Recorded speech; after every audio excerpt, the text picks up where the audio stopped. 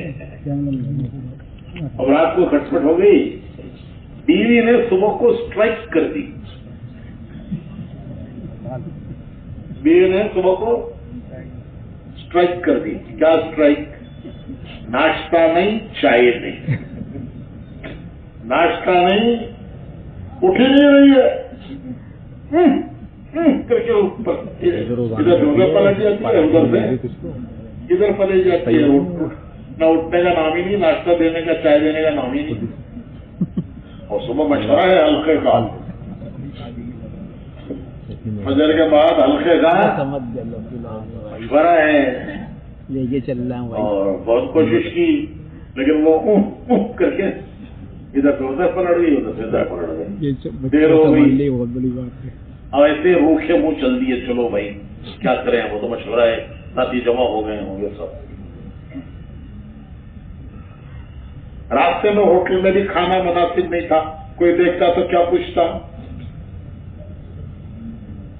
کیا حضرت کیا قصہ ہے آج گھر میں؟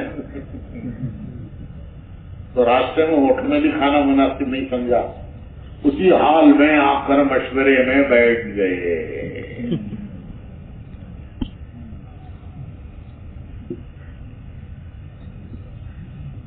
کوئی مسئلہ پیش آیا، انہوں نے ایک رائے دی، وہ الفاظ میں بھی اثر ہوتا ہے، غصے کا اثر، اور وہ الفاظ میں بھی ہوتا ہے۔ انہوں نے ایک رائے دی، سامنے والے نے ان کی رائے کے خلاف رائے دی، سلنڈر پھٹ گیا۔ انہوں نے رائے دی، سامنے والے نے اس کے خلاف رائے دی، تو سلنڈر پھٹ گیا۔ امیر صاحب اللہ کی قسم یہ ہمیشہ ایسے کرتا ہے، جب میں بولتا ہوں تو ہمیشہ میرے خلاف بولتا ہے۔ یہ کون سا غصہ ہے؟ بیوی کا غصہ کہاں نکالا ہے؟ مسجد کی جماعت پہ۔ عامر صاحب یہ ہمیشہ ایسا ہی کرتا ہے، اس کے بعد یا یہ بیٹھے گا یا میں بیٹھوں گا، یہ بیٹھے گا تو میں نہیں بیٹھوں گا، اور میں بیٹھوں گا تو اس کو نہیں بیٹھے گا۔ اگر خدا نہ خواستہ وہ بھی اسی حال میں آیا ہو تو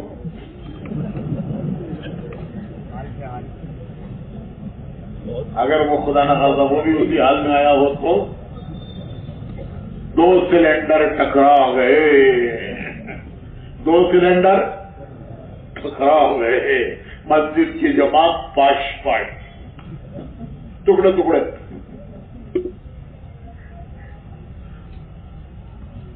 تو بھائیوں، کام کرنے والوں کو اللہ سے تحمل مانگنا چاہیے۔ کیا مانگنا چاہیے؟ تحمل، برداشت۔ حضور کی دعاؤں میں ہے، اللہم اغرنا بالعلم وزینا بالعلم، اللہم اغرنا بالعلم وزینا بالعلم۔ اور میں نے عرض کیا کہ حضور کی دعائیں امت کے لیے تعلیم ہے کہ برداشت۔ ایک صاحب نے آ کے ایک ساتھی کا تعارف کرایا مجھے، ہمارے علاقے کے بڑے سرگرم کارکن ہیں، ہمارے علاقے کے بڑے تعارف کرایا، سرگرم کارکن۔ میں نے کہا بھائی سرگرم ہونا تو اچھی بات نہیں ہے، پیر گرم ہونا چاہیے۔ گشتیں کرنے کے لیے پیر گرم ہونی چاہیے، سر گرم ہونا کوئی اچھی بات نہیں ہے، سر تو ٹھنڈا ہونا چاہیے بھائی۔ یہ الگ بات ہے کہ وہ محاورہ ہے سرگرم، لیکن سر گرم نہیں ہونا چاہیے، سر ٹھنڈا ہونا چاہیے۔ وہ تیل کی کڑھائی نہیں ہونے چاہیے، تیل کی کڑھائی ہوتی نہیں، جلیبی جھانگری بناتے ہیں، تیل پکتا رہتا ہے، اس پہ 2 قطرے پانی کے گرے تو کیا ہوتا ہے؟ چلنے لگتا ہے. واپس منہ پہ آتے ہیں. تو تیل کی کڑھائی نہیں ہونی چاہیے کہ کسی نے کوئی بات کہی تو اس کے منہ پہ واپس گیا ہو. ہاں، برف کی سل، برف کی سل، برف کی سل، وہ کیا کرتے ہیں، وہ ویلڈنگ کرتے ہیں نا، اس کی چنگاریاں بھی اگر برف کی سل پہ پڑتی ہیں تو کیا ہوتا ہے؟ ٹھنڈی کیا ہوتا ہے بھائی؟ بجھ جاتی ہے. تو دماغ، ہمارے ساتھیوں کا دماغ برف کی سل ہونا چاہیے کہ کسی کی طرف سے بجلیاں پڑیں تو بجھ جائیں.